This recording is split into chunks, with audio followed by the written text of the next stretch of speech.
ನಮಸ್ಕಾರ, ನಾನು ಚಂದ್ರಪ್ರಭು. ನಾನು ಸಂಧ್ಯಾ ಪ್ರಭು. ಟ್ರಾವೆಲ್ ವಿತ್ ದ ಪ್ರಭುಸ್ ಚಾನಲ್ಗೆ ನಿಮಗೆಲ್ಲ ಸ್ವಾಗತ, ಸುಸ್ವಾಗತ. ನಾವಿವಾಗ ಹೋಚಿಮಿನ್ ಸಿಟಿಯಲ್ಲಿರುವಂತಹ ಹೋಟೆಲ್ ರೂಬಿ ಹತ್ರ ಇದ್ದೇವೆ. ಇವತ್ತು ನಾವು ಚೂಚಿ ಟನಲ್ ಮತ್ತು ಮೆಕಾಂಗ್ ಡೆಲ್ಟಾ ಪೋರ್ಟ್ ನೋಡಲಿಕ್ಕೆ ಹೋಗ್ತಾ ಇದ್ದೇವೆ. ನೀವು ಬನ್ನಿ, ಜೊತೆಯಲ್ಲಿ ಹೋಗುವ. ವಿಯೆಟ್ನಾಂ ಯುದ್ಧದಲ್ಲಿ ಉಪಯೋಗಿಸಿದ ರಾಸಾಯನಿಕ ಬಾಂಬ್ಗಳಿಂದ ತೊಂದರೆಗೊಳಗಾಗಿ ಅಂಗವಿಕಲರಾಗಿರುವ ಕುಟುಂಬದವರಿಗೆ ಉದ್ಯೋಗಾವಕಾಶವನ್ನು ಕಲ್ಪಿಸುವ ದೃಷ್ಟಿಯಿಂದ ಸರ್ಕಾರ ಈ ಸಂಸ್ಥೆಯನ್ನು ಪ್ರಾರಂಭಿಸಿದೆ. ಇಲ್ಲಿ ನೋಡಿ, ಮೊಟ್ಟೆ ಚಿಪ್ಪು ಹಾಗೂ ಸಮುದ್ರದಲ್ಲಿರುವ ಚಿಪ್ಪುಗಳನ್ನು ಉಪಯೋಗಿಸಿ ಕೆಲವೊಂದು ಸುಂದರವಾದ ಕಲಾಚಿತ್ರಗಳನ್ನು ತಯಾರಿ ಮಾಡಿ ಇಲ್ಲೇ ಮಾರಾಟ ಮಾಡ್ತಾರೆ. ಬನ್ನಿ, ಈಗ ಸುಂದರವಾದ ಕಲಾಚಿತ್ರಗಳನ್ನು ತಯಾರಿ ಮಾಡುವ ವಿಧಾನವನ್ನು ವೀಕ್ಷಿಸುವ ಬನ್ನಿ.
ನಾವೀಗ ವಿಯೆಟ್ನಾಂ ದೇಶದ ಐತಿಹಾಸಿಕ ಪ್ರವಾಸಿ ತಾಣವೆಂದು ಕರೆಯಲ್ಪಡುವ ಚೂಚಿ ಟನಲ್ಗೆ ಬಂದಿದ್ದೇವೆ.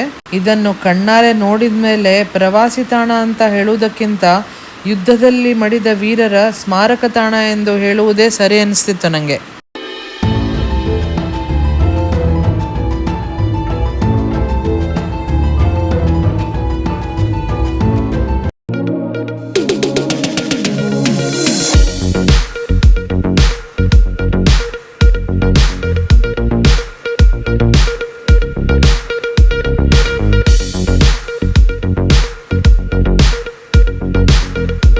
ಉತ್ತರ ವಿಯೆಟ್ನಾಂ ಮತ್ತು ದಕ್ಷಿಣ ವಿಯೆಟ್ನಾಂ ನಡುವೆ ನಡೆದ ಯುದ್ಧದಲ್ಲಿ ಈ ಪ್ರದೇಶ ಲಕ್ಷಗಟ್ಟಲೆ ಯೋಧರು ಮತ್ತು ಸಾರ್ವಜನಿಕರ ಸಾವಿಗೆ ಸಾಕ್ಷಿಯಾಗಿದೆ. ಇದು ಮೂಲತಃ ಕಮ್ಯುನಿಸ್ಟ್ ಪರವಾದ ಉತ್ತರ ವಿಯೆಟ್ನಾಂ ಮತ್ತು ದಿನ್ ರಾಜಮನೆತನದ ಆಳ್ವಿಕೆಗೆ ಒಳಪಟ್ಟಿದ್ದ ದಕ್ಷಿಣ ವಿಯೆಟ್ನಾಂ ನಡುವೆ ನಡೆದ ಯುದ್ಧ. ಉತ್ತರ ವಿಯೆಟ್ನಾಂನಲ್ಲಿ ಹೋಚಿಮಿನ್ ಎಂಬ ಕಮ್ಯುನಿಸ್ಟ್ ಪರ ಹೋರಾಟಗಾರನಿಗೆ ಬೆಂಬಲವಾಗಿ ಸೋವಿಯತ್ ಯೂನಿಯನ್ ಮತ್ತು ಚೀನಾ ನಿಂತಿತ್ತು, ಹಾಗೂ ದಕ್ಷಿಣ ವಿಯೆಟ್ನಾಂನ ದಿನ್ ರಾಜಮನೆತನದ ಬೆಂಬಲಕ್ಕಾಗಿ ಅಮೆರಿಕ ನಿಂತಿತ್ತು. ಆದರೆ ಇವೆಲ್ಲ ರಾಜಕೀಯ ತಂತ್ರಗಳ ನಡುವೆ ತತ್ತರಿಸಿದ ವಿಯೆಟ್ನಾಂ, ಲಾವೋಸ್ ಮತ್ತು ಕಾಂಬೋಡಿಯಾದ ಜನರ ದುರಂತದ ಕಥೆಯನ್ನು ಕೇಳಿದರೆ ಎಂಥ ಗಟ್ಟಿಗರ ಎದೆಯೂ ನಡುಗುವುದು. ನನಗಂತೂ ಕಣ್ಣೀರೇ ಬಂದ್ಬಿಡ್ತು. ಇವೆಲ್ಲದರ ನಡುವೆ ವಿಯೆಟ್ನಾಮೀಸ್ಗಳ ಯುದ್ಧ ಕೌಶಲ್ಯತೆ ಹಾಗೂ ಚಾಣಾಕ್ಷತನದ ಕೆಲವು ನಿದರ್ಶನಗಳು ಇಲ್ಲಿವೆ. ಅವರು ತುಂಬಾ ಟ್ಯಾಕಲ್ ಮಾಡಿದ್ದಾರೆ ಮಾತ್ರ. ಅಮೆರಿಕನರನ್ನು ಯಾವ ತರ ಸದೆ ಬಡಿಬೇಕು ಎನ್ನುವಂತಹ ಒಂದು ಪ್ಲಾನಿಂಗ್ ಎಲ್ಲ ಅವರು ಮಾಡಿದ್ದಾರೆ. ಆ ರೀತಿಯ ಈ ಪ್ಲಾನಿಂಗ್ಗಳು ಒಂದೊಂದೇ ನಮ್ಮ ಗೈಡ್ ನಮಗೆ ತೋರಿಸ್ತಾ ಹೋಗ್ತಾ ಇದ್ದಾರೆ. ನೀವು ನೋಡಿ, ಇದು ನೋಡಿ, ಅಮೇರಿಕನ್ ಸೈನಿಕರನ್ನು ಸೆದೆ ಬಡಿಯುವುದಕ್ಕೋಸ್ಕರ, ಅಂದರೆ ಅವರನ್ನು ಟ್ರ್ಯಾಪ್ ಮಾಡಿ ಹಿಡಿಯುವುದಕ್ಕೋಸ್ಕರ ವಿಯೆಟ್ನಾಮಿ ಸೈನಿಕರು ಮಾಡಿರುವಂಥ ಒಂದು ತಂತ್ರ ನೋಡಿ. ಎಷ್ಟೊಂದು ಚಾಣಾಕ್ಷತೆ ಮಾಡಿದ್ದಾರೆ ನೋಡಿ. ಹೊರಗಿಂದ ನೋಡುವಾಗ ಒಳ್ಳೆ ಹುಲ್ಲು ಹಾಸಿದಂತೆ ಕಾಣ್ತಾ ಇದೆ. ಆದರೆ ಇದರ ಮೇಲೆ ಬಂದು ಎಲ್ಲಿ ಅದು ನಿಂತರೆ, ಆ ಕಡೆ ನಿಂತರೂ ಕೆಳಗೆ ಬೀಳ್ತಾರೆ, ಈ ಕಡೆ ನಿಂತರೂ ಕೆಳಗೆ ಬೀಳ್ತಾರೆ. ಅದರ ಒಳಗೆ ಎಲ್ಲ ಕಬ್ಬಿಣದ್ದು ಆರೋಸ್ ಇಟ್ಟಿದ್ದಾರೆ, ಅಂದರೆ ಬಾಣಗಳ ಥರ ಇಟ್ಟಿದ್ದಾರೆ. ಒಳಗೆ ಬಿದ್ದರೆ ಅಷ್ಟೇ, ಅಲ್ಲಿಗೆ ಆ ಒಂದು ಕತೆ ಮುಗೀತು. ಇದೊಂದು ಥರದ್ದು ತಂತ್ರ ನೋಡಿ ಇದು.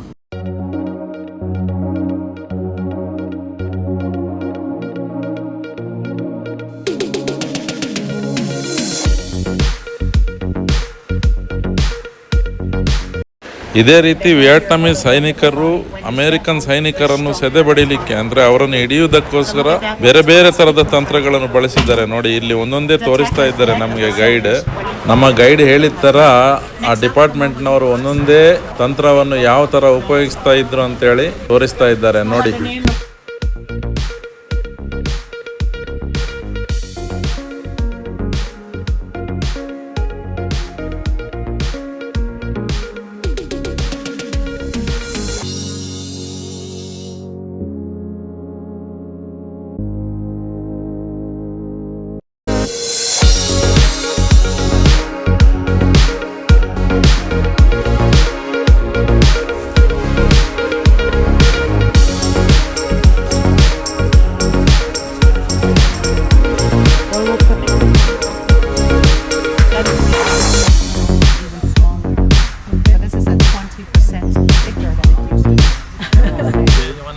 ಇದು ನೋಡಿ ಅಮೇರಿಕನ್ನರು ಯೂಸ್ ಮಾಡಿದಂಥ ಒಂದು ಟ್ಯಾಂಕ್.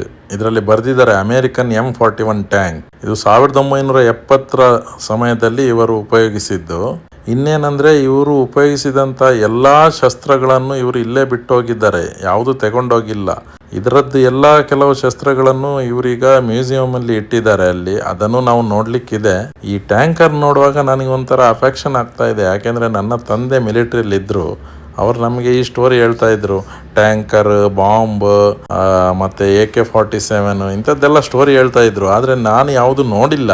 ಅದರಿಂದಾಗಿ ಸ್ವಲ್ಪ ಅವ್ರು ಹೇಳಿದ್ದು ಕೇಳಿ ಇವಾಗ ನೋಡುವಾಗ ಒಂದ್ ಸ್ವಲ್ಪ ನೋಡ್ಲಿಕ್ಕೆ ಸಿಕ್ತಲ್ಲ ಅಂತೇಳಿ ಖುಷಿ ಆಗ್ತಾ ಇದೆ. The strong rifle or RPD, the Russian machine guns like that, but actually not keeping much of the damage that we find many of them small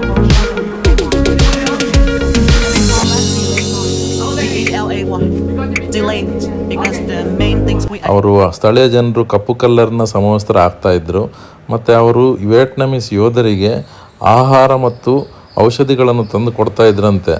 ಈ ಸುರಂಗದ ಪ್ರವೇಶ ದ್ವಾರ ಬಹಳ ಸಣ್ಣದಿತ್ತು, ಅದರಿಂದಾಗಿ ಅಮೇರಿಕನ್ ಯೋಧರಿಗೆ ಇದರ ಒಳಗೆ ಹೋಗ್ಲಿಕ್ಕೆ ಆಗ್ತಾ ಇರಲಿಲ್ಲ. ಅವ್ರದ್ದು ದೇಹದ ಗಾತ್ರ ತುಂಬ ಜಾಸ್ತಿ ಇದ್ದದ್ರಿಂದ ಅದು ಅವರಿಗೆ ಅವಕಾಶ ಮಾಡಿ ಕೊಡ್ತಾ ಇರಲಿಲ್ಲ. ಆದರೆ ವಿಯೆಟ್ನಾಂ ಜನರ ದೇಹದ ಗಾತ್ರ ಮಾತ್ರ ತುಂಬ ಚಿಕ್ಕದಾಗಿತ್ತಂತೆ. ಅವರು 1.5 ಮೀಟರ್ ಎತ್ತರ ಹಾಗೂ 45 kgಗಿಂತ ಜಾಸ್ತಿ ಇರಲಿಲ್ಲಂತೆ. ಅದರಿಂದಾಗಿ ಅವರು ನಿರಾಯಾಸವಾಗಿ ಸುರಂಗದ ಒಳಗೆ ವಾಸ ಮಾಡ್ತಾ ಇದ್ರು. ಇವರಿಗೆ ತೊಂದರೆ ಕೊಡಬೇಕಂತ ಹೇಳಿಬಿಟ್ಟು ಅಮೇರಿಕನ್ನರು ಈ ಸುರಂಗದ ಒಳಗೆ ಟ್ಯಾಂಕರ್ಗಳಲ್ಲಿ ನೀರು ತಂದು ಹಾಕ್ತಿದ್ರಂತೆ. ಆದರೆ ವಿಯೆಟ್ನಾಮೀಸ್ ಯೋಧರು ತುಂಬ ಬುದ್ಧಿವಂತರು. ಅವರ ಚಾಣಾಕ್ಷತನ ನೋಡಿ. ಅವರು ಈ ಸುರಂಗದ ರಚನಾ ವಿನ್ಯಾಸ ಅಷ್ಟು ಸುಂದರವಾಗಿ ಮಾಡಿದ್ದಾರಂದ್ರೆ ಇದರಲ್ಲಿ ಒಂದು ತೊಟ್ಟು ನೀರು ನಿಲ್ತಾ ಇರಲಿಲ್ಲಂತೆ. ಅಮೇರಿಕನ್ ಯೋಧರು ಎಷ್ಟೇ ನೀರು ಸುರಿದ್ರೂ ಕೂಡ ಅದು ನೇರವಾಗಿ ಸೈಗಾನ್ ನದಿಗೆ ಹೋಗಿ ಸೇರ್ತಿತ್ತಂತೆ. ಅದು ಇವರಿಗೆ ಏನೂ ತೊಂದರೆ ಆಗ್ತಾ ಇರಲಿಲ್ಲ ಅಂತೆ. buy the bullets from the table. If you please use the bathroom.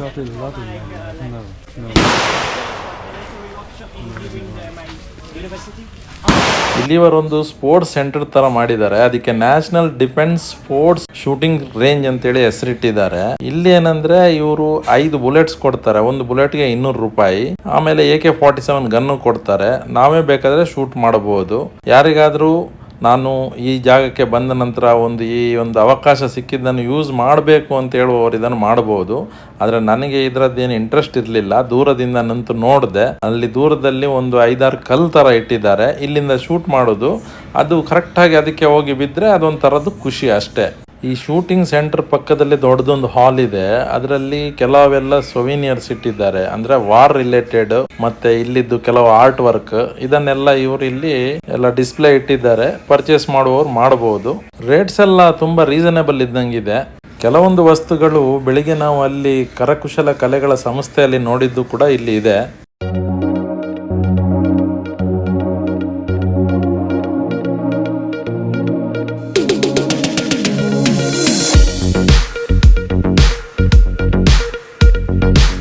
ಈ ಟನಲಿಂದ ವಿಯೆಟ್ನಾಮೀಸ್ ಸೋಲ್ಜರ್ಸ್ಗಳೆಲ್ಲ ಒಳಗೆ ಹೋಗಿ ಅಲ್ಲಿ ಇನ್ನೊಂದು ಓಪನಿಂಗ್ ಇದೆ. ಅದು ಸಾಧಾರಣ 20 ಮೀಟರ್ ಡಿಸ್ಟೆನ್ಸ್ ಇದೆ. ಅಲ್ಲಿ ಸ್ಕ್ವೇರ್ ಥರ ಕಾಣ್ತದೆ ನೋಡಿ, ಅದೊಂದು ಎಲ್ಲ ಮರ ಕಟ್ಟಿ ಇಟ್ಟಿದ್ದಾರೆ. ಅಲ್ಲಿಂದ ಮತ್ತೆ ಅವರು ಇಲ್ಲಿ ನೋಡಿ ಎಲ್ಲ ಟೂರಿಸ್ಟ್ಗಳು ನಿಂತಿದ್ದಾರಲ್ಲ, ಆ ಒಂದು ಓಪನಿಂಗ್ ಇಂದ ಹೊರಗೆ ಬರ್ತಾ ಇದ್ರಂತೆ ಅವರು. ಅಂದ್ರೆ ಈ ಸುರಂಗ ಮಾರ್ಗ ಹೆಂಗಿತ್ತಂತ ಹೇಳಿದ್ರೆ ಒಂಥರ ಝಡ್ ಆಕಾರದಲ್ಲಿ ಇತ್ತು, ಫುಲ್ ಜಿಗ್ಜಾಗ್. ಎಂಥ ಒಂದು ಟ್ರಾಜಿಡಿ ನೋಡಿ ಇದು. ಇಂಥ ಜಾಗದಲ್ಲಿ ವರ್ಷಾನುಗಟ್ಲೆ ಅವರು ವಾಸ ಮಾಡ್ತಾ ಇದ್ರಂದ್ರೆ ಬಹಳ ಕಷ್ಟ. ಸ್ವಲ್ಪ ಹೊತ್ತು ನಾವಲ್ಲಿ ಕೆಳಗೆ ಹೋದ್ರೆ ನಮಗೆ ಉಸಿರಾಡ್ಲಿಕ್ಕೆ ಆಗೋದಿಲ್ಲ, ಅಷ್ಟು ತೊಂದರೆ ಆಗ್ತದೆ. ಇದು ಸೋಲ್ಜರ್ಸಿಗೆ ಬಟ್ಟೆ ಹೊಲಿತಾ ಇರುವಂಥ ಜಾಗ ಇದು. ಇವಾಗಲೂ ಬೇಕಾದರೆ ಬಟ್ಟೆ ಹೊಲಿದು ಕೊಡ್ತಾರೆ ಅವರು. ನಾವು ಸ್ವಲ್ಪ ಹೊತ್ತು ನಿಂತರೆ ಅಲ್ಲಿ ರೆಡಿ ಮಾಡಿ ಕೊಡ್ತಾರೆ ಅವರು.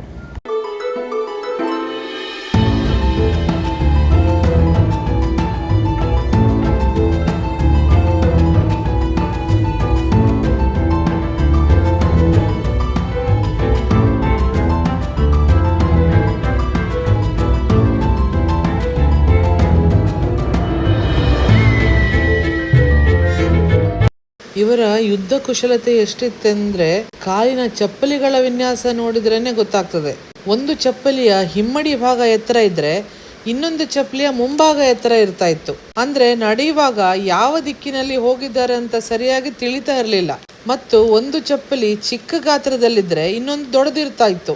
ಅದು ಏನಂದ್ರೆ ಮಕ್ಕಳು ದೊಡ್ಡವರು ಯಾರು ಬಂದಿದ್ದಾರೆ ಅಂತಾನೂ ಗೊತ್ತಾಗ್ತಿರ್ಲಿಲ್ಲ. ಈ ರೀತಿ ವಿಯೆಟ್ನಾಮಿನ ಜನರು ಅಮೆರಿಕ ಸೈನಿಕರ ಜೊತೆ ಮಾನಸಿಕ ತಂತ್ರಗಳನ್ನು ಬಳಸ್ತಾ ಇದ್ರು. ಈ ಥರದ್ದು ಕೆಲವೊಂದು ಉಪಾಯಗಳನ್ನು ಮಾಡಿ ವಿಯೆಟ್ನಾಮೀಸ್ ಯೋಧರು ಅಮೇರಿಕನ್ ಯೋಧರಿಗೆ ಸಂಪೂರ್ಣವಾಗಿ ಗೊಂದಲಕ್ಕೆ ಸಿಕ್ಕಾಕಿಸ್ತಾ ಇದ್ರಂತೆ. ಇಲ್ಲಿ ಇವಾಗಲೂ ಕೂಡ ಈ ಥರದ್ದು ಚಪ್ಪಲಿಯನ್ನು ಮಾಡಿಕೊಡ್ತಾರೆ, ಅದು ಮಾರಾಟಕ್ಕೂ ಇಟ್ಟಿದ್ದಾರೆ ಅವರು ಇಲ್ಲಿ. ಇದಲ್ಲದೆ ಇನ್ನೂ ಕೆಲವೊಂದು ವಿಯೆಟ್ನಾಮೀಸ್ಗಳ ಯುದ್ಧ ಕೌಶಲ್ಯತೆ ಹಾಗೂ ಚಾಣಕ್ಷತನದ ಬಗ್ಗೆ ಇಲ್ಲಿ ನಿದರ್ಶನಗಳು ಇವೆ. ಆದರೆ ನಮಗೆ ಸಮಯದ ಅಭಾವ ಇದ್ದದ್ರಿಂದ ನಮ್ಮ ಗೈಡ್ ಎಲ್ಲ ತೋರಿಸಲಿಕ್ಕೆ ಆಗೋದಿಲ್ಲ ಅಂತ ಹೇಳಿದರು. ಕೆಲವೊಂದು ನಾವು ನೋಡಿದ್ದನ್ನು ನಿಮಗೆ ನಾವು ಇಲ್ಲಿ ತಿಳಿಸಿದ್ದೇವೆ. कशी वाटतं जेवण हंगा रेडी करता त्यांनी आता येतं सला करता असतं बळांगा तमाम बैसून करता असतं तमाम रेडी करता weapon, you can use this one and not a weapon. Like 8.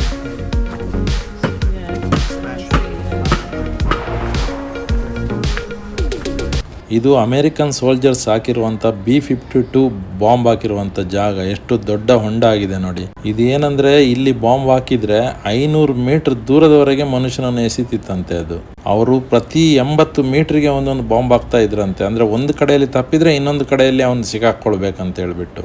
ಆದ್ರೆ ಈ ಊರೆಲ್ಲ ಏನಂತ ಹೇಳಿದ್ರೆ ಟನಲ್ ಒಳಗೆ ಇದ್ರಲ್ಲ, ಅಂದ್ರೆ ಟನಲ್ ತುಂಬಾ ಡೆಪ್ತಲ್ಲಿ ಇತ್ತು, ಸಾಧಾರಣ 12 ಮೀಟರ್ 15 ಮೀಟರ್ ಡೆಪ್ತಲ್ಲಿ ಇತ್ತಂತೆ. ಅದರಿಂದಾಗಿ ಅಷ್ಟೊಂದು ಎಫೆಕ್ಟ್ ಆಗ್ತಾ ಇರಲಿಲ್ಲ ಅವರಿಗೆ. ಆದರೂ ಈ ಬಾಂಬಿದ್ದು ಪವರ್ ನೋಡಿ ಎಷ್ಟು ಸ್ಟ್ರಾಂಗ್ ಇದೆ ಅಂತ ಹೇಳ್ಬಿಟ್ಟು. ಇವತ್ತಿಗೂ ಇಲ್ಲಿ ಮಕ್ಕಳು ಹುಟ್ಟಿದ್ರೆ ಅಂಗವಿಕಲರಾಗಿಯೇ ಹುಡ್ತಾರಂತೆ. ಎಷ್ಟೊಂದು ಈ ಬಾಂಬಿದ್ದು ಎಫೆಕ್ಟ್ ಇದೆ ನೋಡಿ. ತುಂಬ ಚಿಂತಾಜನಕ ಸ್ಥಿತಿ ಮಾತ್ರ ಆ ಸಮಯದಲ್ಲಿ ಇದು. ಇವಾಗ ನಮಗೆ ಕೇಳುವಾಗಲೇ ಬೇಜಾರಾಗ್ತದೆ, ಆವಾಗಿನ ಪರಿಸ್ಥಿತಿ ಹೆಂಗೆ ಇರ್ಬೋದು ನೋಡಿ. ಆ ಜನರು ಪಾಪ ಎಷ್ಟು ಕಷ್ಟ ಅನುಭವಿಸಿದ್ದಾರಾ ಏನು. ದೇಶಗಳು ತಮ್ಮ ಸಾಮರ್ಥ್ಯ ತೋರಿಸುವುದಕ್ಕೋಸ್ಕರ ಯುದ್ಧ ಮಾಡಿಬಿಟ್ಟು ಒಬ್ಬ ಸಾಮಾನ್ಯ ಪ್ರಜೆಯ ಪರಿಸ್ಥಿತಿ ಯಾವ ರೀತಿ ಇರ್ಬೋದು ಆ ಸಮಯದಲ್ಲಿ ನೋಡಿ. ಇವಾಗಲೂ ನೋಡಿದ್ರು ತುಂಬ ಬೇಜಾರಾಗ್ತದೆ. ಒಂದೊಂದು ವಿಷಯ ಇಲ್ಲಿ ಕೇಳುವಾಗ ನಮ್ಮ ಗೈಡ್ ಎಕ್ಸ್ಪ್ಲೈನ್ ಮಾಡುವಾಗ ತುಂಬ ಬೇಜಾರಾಗ್ತದೆ. ಎಂಥ ಪರಿಸ್ಥಿತಿ ಬಂದಿರ್ಬೋದು ಆವಾಗ.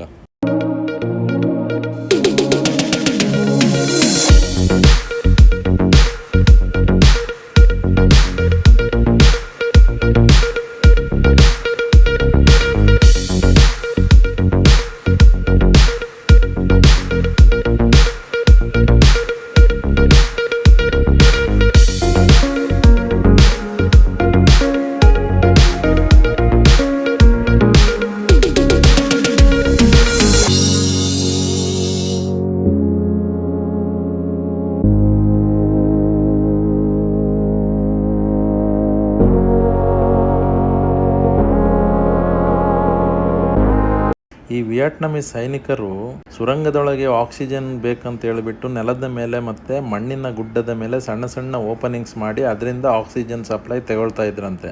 ಅದಕ್ಕೋಸ್ಕರ ಒಂದು ಬಿದಿರಿನ ಮರವನ್ನು ಇಡ್ತಾ ಇದ್ರು. ಆದರೆ ಅಮೆರಿಕದ ಸೈನಿಕರು ನಾಯಿ ತೆಗೆದುಕೊಂಡು ಬಂದು ಈ ಸೈನಿಕರು ಎಲ್ಲಿದ್ರು ಅಂತ ಹುಡುಕ್ತಾ ಇದ್ರು. ಆದರೆ ವಿಯೆಟ್ನಾಮೀಸ್ ಸೈನಿಕರು ಇನ್ನೂ ಬುದ್ಧಿವಂತರು. ಇವರು ಆ ಜಾಗದಲ್ಲಿ ಕಾಳು ಮೆಣಸು ಮತ್ತು ಮೆಣಸಿನ ಹುಡಿ ಹಾಕಿ ಇಡ್ತಿದ್ರಂತೆ. ಅಂದರೆ ನಾಯಿ ಬಂದರೆ ನಾಯಿಗೆ ಹುಡುಕ್ಲಿಕ್ಕೆ ಗೊತ್ತಾಗಬಾರ್ದು ಅಂತೇಳಿ ಅಷ್ಟು ಚಾಣಕ್ಷತನ ಇವ್ರ ಹತ್ರ ಇತ್ತು. ಅದರಿಂದಾಗಿ ಅವರು ಅಮೆರಿಕದವರನ್ನು ಗೆಲ್ಲಿಕ್ಕಾಯ್ತು ನೋಡಿ. ಇದು ಅಡುಗೆ ಮನೆಯ ಹೊಗೆ ಕೊಳವೆ. ಇದು ಇವ್ರದ್ದು ಅಡುಗೆ ಮನೆ ತುಂಬ ದೂರದಲ್ಲಿ ಇರ್ತಾ ಇತ್ತು. ಯಾಕೆಂದರೆ ಅಮೇರಿಕನ್ ಯೋಧರಿಗೆ ಇವರು ಎಲ್ಲಿ ಇರ್ತಾರಂತೇಳಿ ಗೊತ್ತಾಗಬಾರ್ದು, ಆ ಥರ ಇವರು ಪ್ಲ್ಯಾನ್ ಮಾಡ್ತಾ ಇದ್ರು. ಮತ್ತು ಇವರು ಜಾಸ್ತಿಯಾಗಿ ದಿನದ ಸಮಯದಲ್ಲೇ ಅಡುಗೆ ಮಾಡ್ತಾಯಿದ್ರು. ರಾತ್ರಿ ಹೊತ್ತಿನಲ್ಲಿ ಬೆಂಕಿ ಕಾಣ್ತದೆ ಅಂತ ಹೇಳಿಬಿಟ್ಟು ಅಡುಗೆನೇ ಮಾಡ್ತಾ ಇರಲಿಲ್ಲ ಅವರು.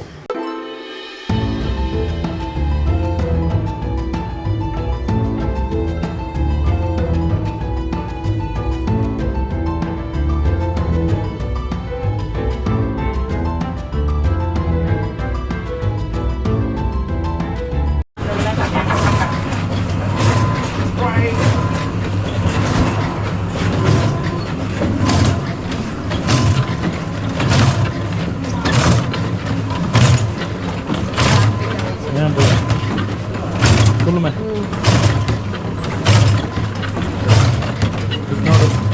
फुल में ಅವ್ರು ಇದರಲ್ಲೆಲ್ಲ ರೆಡಿ ಮಾಡ್ತಾ ಇದ್ರು. ಅಷ್ಟು ಅದೇ ಅನ್ಸುತ್ತೆ. ಇವರು ಅಲ್ಲಿ ಮಾಡಿಕೊಟ್ಟಿದ್ದನ್ನು ಇಲ್ಲಿ ಶೇಪ್ ಮಾಡೋದು ಅನ್ಸುತ್ತೆ. ಇರಬೇಕು. ಆಯ್ತು, ಸ್ಟಾಪ್ ಆಯ್ತು. This morning we met from Saigon.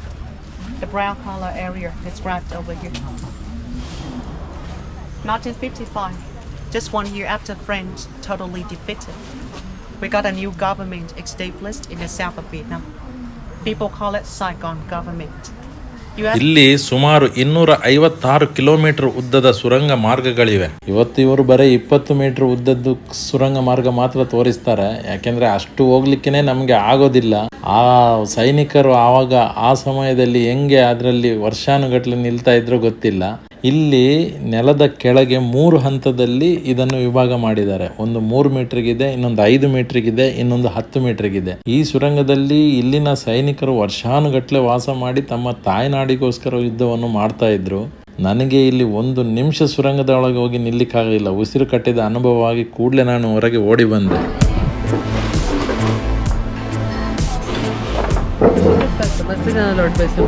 Why? What by Sonaji? First time I'm Ajay. First time we are taking food with the foreign friends. For you, we are foreigners. It's everywhere. But we are all in a foreign country. Yes, yes, yes. We are foreigners to all of Yes, yes. Yes, we are all one world friends.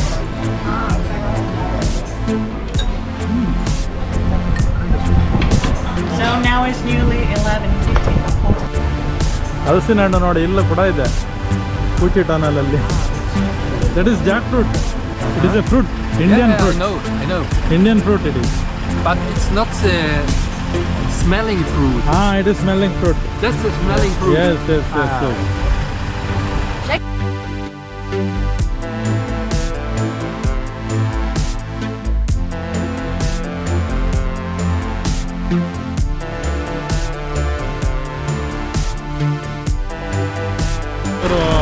ನಮ್ಮ guide ನೋಡಿ ಎಷ್ಟು ಚಂದ ಇದ್ದಾರಲ್ಲ, beautiful ಇದ್ದಾರೆ. You are a YouTuber? Yeah. You have a channel? Yes, yes. Okay, we're gonna look it up. Your video will be coming in our India. Okay. Many people will know me. Yeah. ನೋಡಿ ಇವರು ನಮಗೆ ಇಲ್ಲಿ friend ಆದರು, ರೊಮೇನಿಯಾದ್ದು. Hi.